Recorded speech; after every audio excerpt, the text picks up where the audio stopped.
Hello everybody and welcome back to Kerbal Space Program, where we just returned from orbit of the moon and we got a world first milestone for returning home from orbit of the moon. Thanks for repeating me, Kerbal Space Program. Excellent. Let's hop into mission control, and what's next? Okay, moon landing. That makes a lot of sense. We should probably go ahead and accept that. Any other contracts that we're interested in? Rescue Leo from orbit of the moon? Probably not right now. Maybe later. How long will Leo hang out there? He'll hang out there for 9 years. We might do that later. For now, we want to land somewhere where there are moonstones, for sure. And we can find one of those in the East Farside Crater, Polar Lowlands, or East Crater biomes. Okay, fair enough. We're going to need to create a moon lander, and we'll just go ahead and create one from scratch here. So, we're going to be returning our moon lander, of course. So we're going to be bringing probably the re-entry module. I mean, that's the only thing that we have right now that has crew capacity of 2. That said, we have a lot of science, don't we? We should probably see if there's anything we need to grab. Let's see here. We have 600k in terms of cash. Upgrading R&D is very expensive. We'll probably hold off on that for the moment since there's quite a number of things we can grab here still. Propulsion systems would allow us to get some engines that we don't exactly need. That said, oh no, we should be fine. We don't really need those. Advanced construction, I mean, this would give us some better radial decouplers. Hinges, servos. Yeah, I mean, protective rocket nose cones are nice. Fairings would be good to have. We'll definitely grab this one. Aerodynamics. Small nose cones, okay, sure. Inline cockpits. I mean, none of these are tremendously needed for what we're doing here. That's okay. Advanced flight control, RCS thruster blocks. The Mark 1 lander can, with only a crew capacity of 1, which I don't love for this right now. Although the pomegranate would allow us to get a crew capacity of 3. It does come with a built-in antenna, but it cannot transmit science. That's fine. This would also get us the Mark II command pod. Okay. We'll go ahead and research this one. We can get another couple here. So space exploration here. The hitchhiker storage container will be useful later. The experiment control station. Yeah, this is all very, very useful. We'll go ahead and grab that. And the miniaturization allows us to put in a Guab ED monitor. That will be useful as well. Clampotron docking port juniors will be useful later. And then we can choose one of these. I'll choose this one. It doesn't really matter. We can't quite get aerodynamics, but we're almost maxed for our current upgrade level here. Not bad. So let's go into the VAB and we will get ourselves our moon rocket constructed. I think we're going to use the Mark II command pod. The P re-entry module is slightly less mass. So we'll use this. I guess that'll be fine. And of course, our hatch is, if I recall correctly, this side. So we will go ahead and put our drogue chutes on. Drogue chutes are, of course, under utility. There we go. These ones right here. And we're going to put them on like so. And then we're going to put our gyroscope on. Actually, how much does the gyroscope weigh? 0.1 tons. Here's the thing. This has a built-in gyroscope, does it not? It does. Of 5 torque. It's a third of the torque of the advanced inline stabilizer. That thing's a lot bigger, so we're probably not going to... Well, we're going to run it right there. We're not going to put it up top. The small inline reaction wheel would be equal to what the other one would have, though. And that's actually 0.05 tons. What's the tonnage differential here?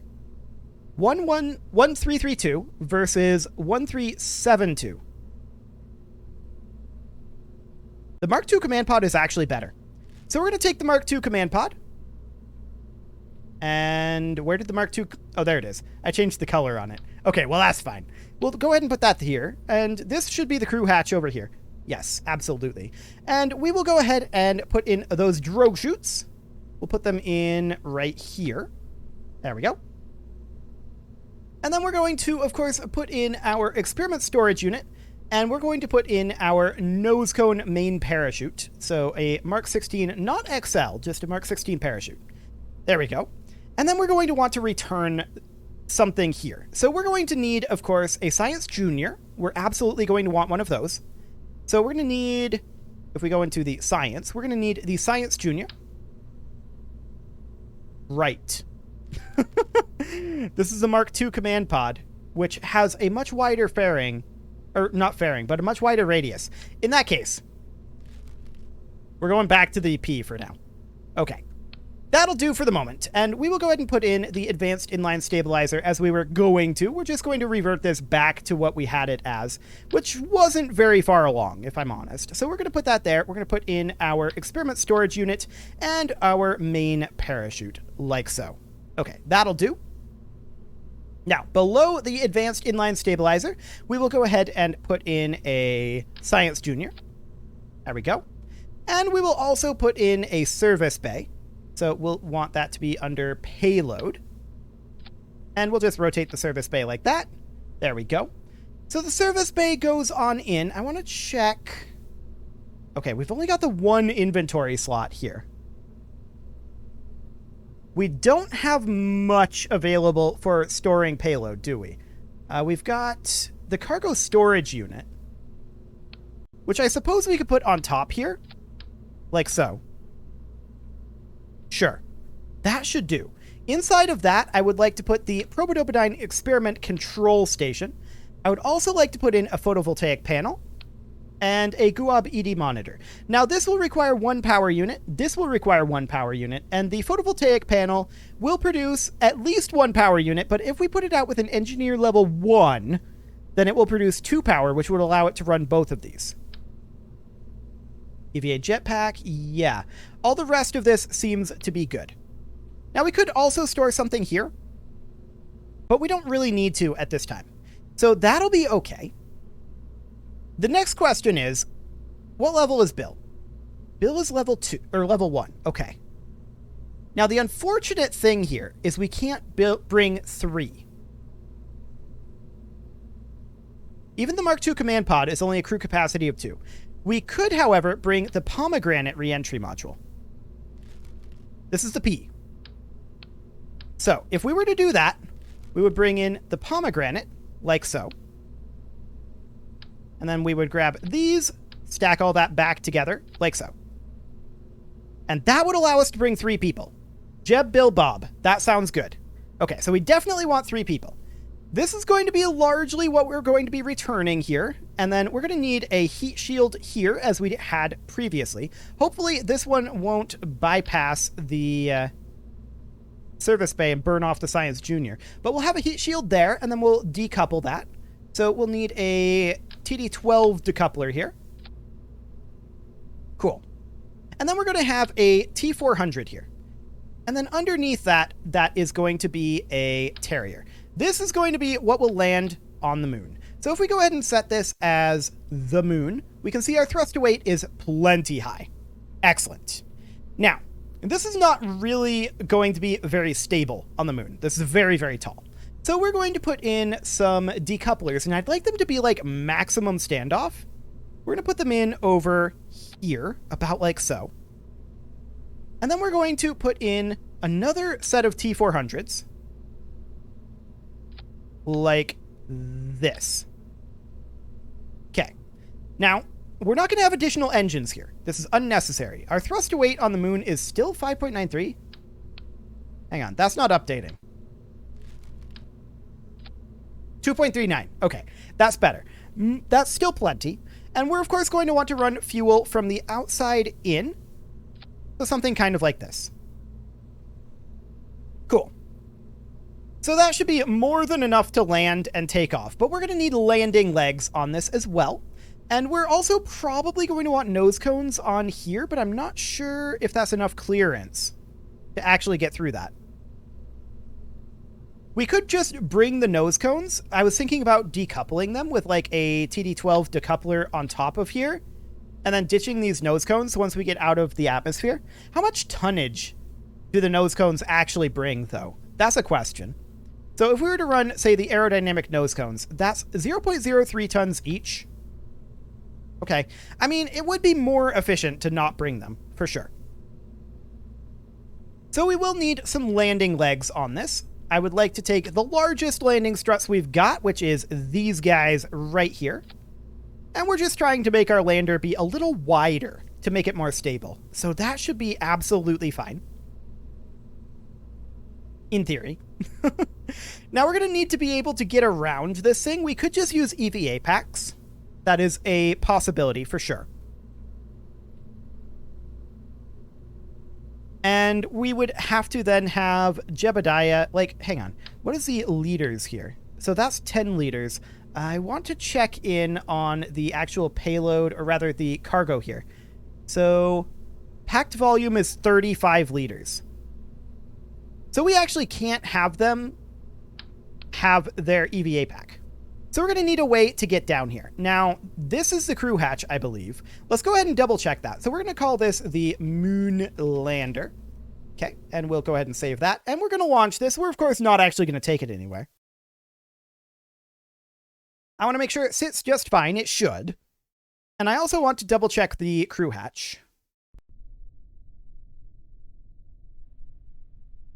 We sit just fine here. Of course, we don't have the thruster weight to take this off, but I do want to see what happens if we decouple this. Cool. So, I mean, this is going to be a problem, but it's actually completely fine. So we'll go ahead and revert that back, and we actually, before I do that, it is this side. That's the crew hatch. That's actually perfect. So we will go ahead and revert that back to vehicle assembly. This is only the section that we're going to be returning and our lander, of course. We're going to need a lot more here. So we'll start these retracted. That'll be perfect. And our crew hatch is on this side. So we will need some form of mobility here. Let's see here. Is that under utility? Yes, it is. So we're going to need some mobility enhancers, something along the lines of this. Get those down there and then down to here. I'm going to want to make sure that we can climb basically all the way down to the ground. So, actually, probably one of these bigger ones at this point. We're going to need to change the actual position of it. So we put it about right here. And then a second one would go in right about here. And then the question becomes, can we access that ladder nicely? I also want to make sure that we can get up over here. Can we exit this? Can we climb down the ladder all the way to the ground? And can we get back up onto that ladder from the ground? Let's go ahead and test it. Remember, we'll be able to jump higher on the moon than we can on Kerbal. So in theory, that should be fine. Let's see if our hatch is obstructed. So we're just going to have Bob EVA here. He was able to successfully EVA there. And he climbs up. He doesn't want to transition into this, but we can just grab it like that. We can let go and grab. And he climbs down smoothly. Oh, we don't have this EVA report. That's actually kind of funny. Okay, and then he lets go. Okay, so he can make it down easy enough. And we can get up. Perfect. So this should do just fine. Since we grabbed the EVA report, reversion isn't really going to be a thing. But can we climb over this is the next question. I was afraid of that. Yeah, I was afraid of that. Okay, so we're going to... That was awkward. We're going to recover Bob here. And grab that 2.4 science. And then we're also going to recover from the pad. Any moment now. There we go. Technically, we didn't get any science from that. Okay, sure. We're going to recover this Moonlander as well. And we're going to hop into the VAB. So we clearly need to adjust the ladder transition here.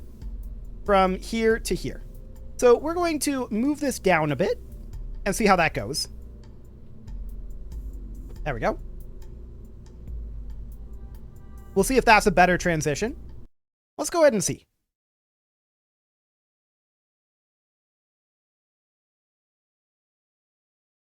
We'll load this right on in.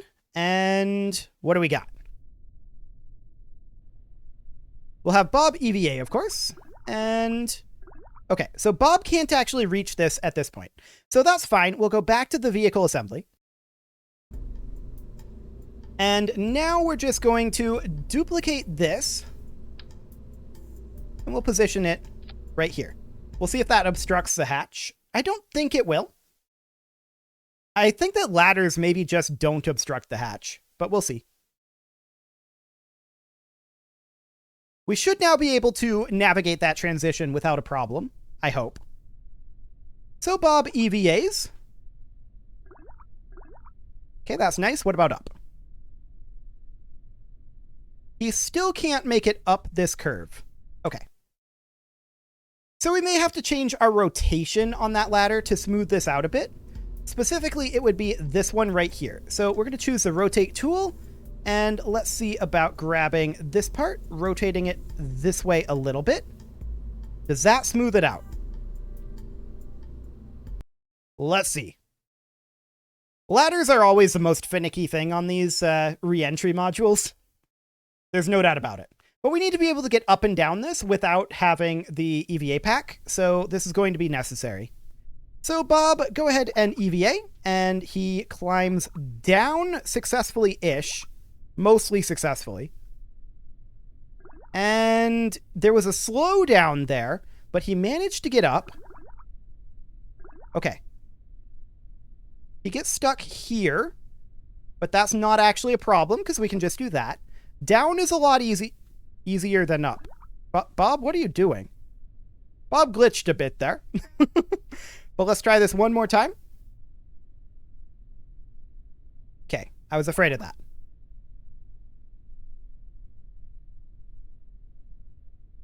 Indeed. Okay, so we'll revert this back again.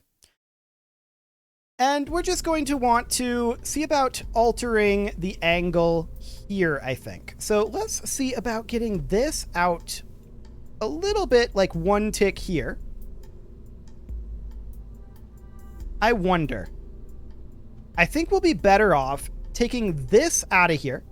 I'll place it there temporarily. And moving this up to here. Changing this angle pretty dramatically. To be about here, and then moving it out this direction, but I also want to have it be in the local direction, and we'll move it actually about like that. This is about correct. Maybe rotate it a little bit more this way. We would need to turn off snapping. So rotate it about like this. And then move it in about like that. And then go back to absolute mode, turn snapping back on, and we move this guy back over to here. And we'd want to change that rotation angle and have that be straight up and down again. If I can grab it. There we go. About like that. And then maybe lower it just a smidge. No, I think that's fine.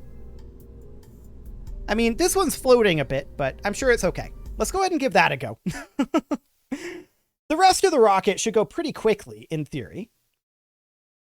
We're going to need an orbital maneuvering stage, and we're going to need an orbital delivery stage, is what I'm going to call them, maybe. But let's go ahead and test this ladder again. Ladder engineering is one of the hardest things in KSP, in my opinion. But this is a much better solution. Oh yeah, look at that. Absolutely beautiful. Now, as far as this up here goes, he gets stuck here.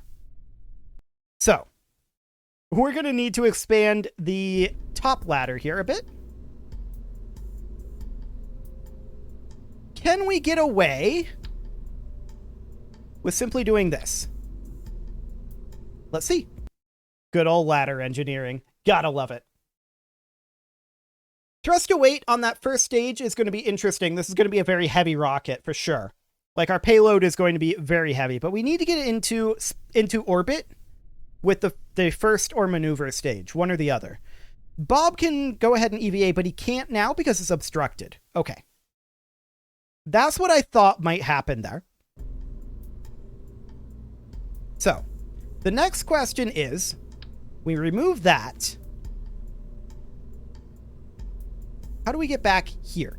Because when we exit this, we're not actually able to board when we get onto that secondary ladder. We should be in range to be able to grab the EVA pack from there, though, and that's probably good enough, right? I mean, we would definitely be in range to grab the EVA pack. So we can board from there. We come down onto the ladder, and then we come up. We get stuck here. We cannot board here, but what we can do is we can grab the EVA pack, which would be, well, the EVA pack would probably be up here at this point. So we would like pin this open, and then we would just swap these. Although we would need to put the parachute in here, and then we would need to swap the EVA pack like that. It would be something along the lines of this. And then he'd be able to grab that again. And then he would be able to use the EVA pack to get in. So in theory, that's fine, and we don't need this ladder part at all. So we'll call that good. We'll get rid of this, since we know that we can grab the parts that we need from here. And we can then retract these landing legs. We will need a decoupler right here. So we will go ahead and put in a TD12 decoupler. There we go. And then we're going to put in a T800, as well as another Terrier. This is going to be our orbital maneuvering stage. And then we're going to need some... We're going to need some solar panels. I just realized that. We'll go ahead and put those in now, and we haven't put in our science in here either. So we're going to put in a pair of solar panels like here. Actually, that's quad solar panels. This would actually be reasonably fine to put it here. Maybe like one over. Yeah, like that. That should be plenty of power. We should not need more power than this. And we'll open up this service bay. It's a little awkward, for sure. But we will go ahead and put in a Z100, a pair of them. And no, I want this vessel to go away. Thank you very much. There we go. Now I can cycle this. Okay, cool. I guess it just doesn't want to cycle that at all. No symmetry, please. Thank you. Okay, so we'll just put in a pair of these up here. This one will go here. We will, of course, need our computer flight unit, and that will go up here as well. It'll be easier from this side. No ladder to work with. Okay. There we go. That'll work. We'll need a mystery goo. If I can actually get this in here. It's trying to go on the heat shield, so we're going to grab the heat shield and detach that for the moment. And we'll just put the mystery goo containment unit there. We'll put in our too hot thermometer, of course, and our barometer. We don't have any other science experiments right now, so this will do. Then we'll just reattach that and close that service bay. Perfect. So there's all of that good to go. Then we'll need a TD12 decoupler here. And we're going to put in, for our first stage, a pair of T800s. And we're going to use our most powerful engine right now, I think. What is this thrust to weight? 400 kilonewton vacuum, but it's the sea level thrust that we're more interested in right now. So this is a lot more than the swivel, for sure, but it's also the wrong size. So what is the most powerful for this radius of rocket that we have? Not the torch, I can tell you that. Not the poodle either. A lot of these are incorrect for us. So I think the swivel is probably, well, technically the Reliant is going to be more thrust, but I do want the gimbaling. So we'll put that in, and we'll need to look at our aerodynamics here, because they're not going to be great. So our aerodynamic overlay and our center of mass. You can see here, we're going to be very prone to tipping right now. That's to be expected. We will go ahead and put in some winglets here. And if we put them in down here, that's probably okay. Our mass is going to change pretty dramatically. So the question then becomes, in this first stage, or rather this 8th stage here, what is our thrust to weight over Kerbal at sea level? 0.5. So obviously that is insufficient. Obviously. We're going to put in a pair of radial decouplers here. This is quad radial decouplers. I don't think quad is necessary. We're going to put in a pair here, and we're going to put in another pair of T800s. So we're going to put those here and here. We're a little bit more separated here, so that's good. And on top of those, we will go ahead and put in aerodynamic nose cones. like so. What would our thrust to weight look like if we just did this with another pair of swivels? We'd want to fire all of this simultaneously. Not quite 1.0, so we need more power than this. Okay, we'll go up to quad on the strap-on boosters. Something along the lines of that, although we'll need them a little bit lower. This is a very heavy lifter, no doubt about that. Yes, that should be fine. Now, how will this detach look? That's the question. But overall, this should be reasonably fine. We are, of course, going to need to run fuel from the outside to inside, and we're going to need some struts on this as well. So we're going to run fuel in like so, and then we're going to strut these together a bit. We're going to put some struts on the bottom, like that. And then we're also going to attach some struts up top, and we're going to connect those at least up to this stage. Yeah, I think that'll be just fine. And then we're also going to strut these together, like so. And we're also... that's probably not going to be necessary to do more strutting here, but we're going to do it anyway, and we're going to strut them in like that. There's a lot of strutting, a lot of duct tape and chewing gum, for sure. But yeah, this is pretty good. My main question at this point is, what does the detach look like? Let's check our staging here. These stages can be combined. And then after that, this stage is going to be combined here. These would all detach sometime around here-ish. Okay. And then these detach, this detaches, and we don't ever want to do this, but the drogue chutes can go here. This will never get used. Okay, something like that for our staging. This is not pretty, no doubt about it, but it'll work. Assuming that our first stage detach works fine. Let's see how that goes. So this is going to be a test flight here, a simulated flight. We are reverting this no matter what, and we're basically at the end of the episode. So this is going to be reverted, period, end of story. And I just want to see what our actual detachment ends up looking like. So let's do this. Up through the first stage. So we'll just get tipped over a tiny, tiny bit here. Okay, we're very slow off the pad. And I minimized the game instead of opening this. There we go. Definitely low on this thrust to weight. I'd like to potentially increase that thrust to weight a bit. So that's something that we can think about doing.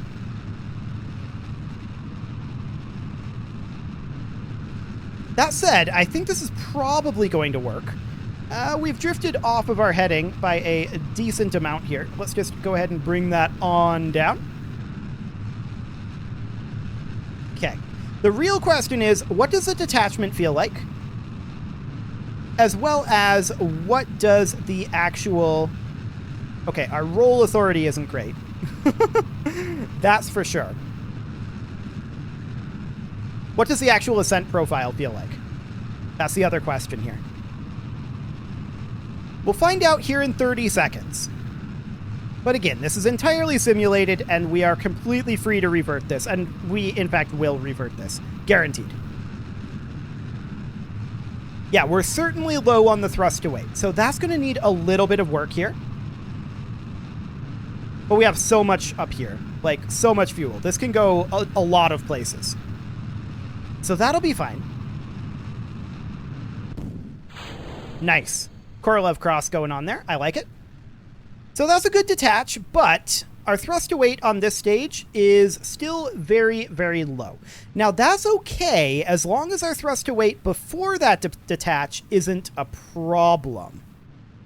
But it is. You can see here our time to apoapsis is decreasing. And we're going very slowly. So thrust to weight in this first stage is definitely an issue and one that will need to be handled. That is, however, a job for next episode. We will just tweak this a little bit, and then we will definitely fly this thing to the moon.